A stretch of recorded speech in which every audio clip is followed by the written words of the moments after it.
Are you hungry? Let's connect through cooking! Here's what we need. Flour, baking powder, salt, sugar, milk, large egg, vanilla extract, oil. 1 cup flour. Then, half cup flour. 1 tablespoon baking powder. Half teaspoon salt.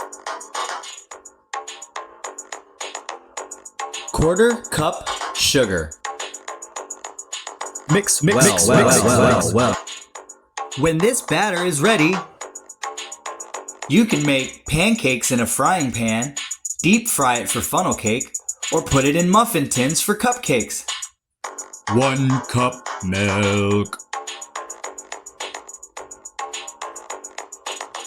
Then you add 1/4 cup milk,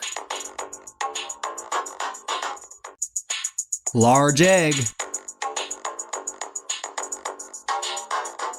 1 teaspoon vanilla extract, 1/4 cup oil. Oh, that's so beautiful. Look at it. You'll love this batter.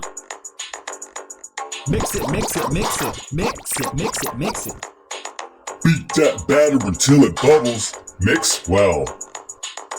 You can use right away or let it rest for 30 minutes to make more fluffier pancakes, funnel cake, even cupcakes. Enjoy!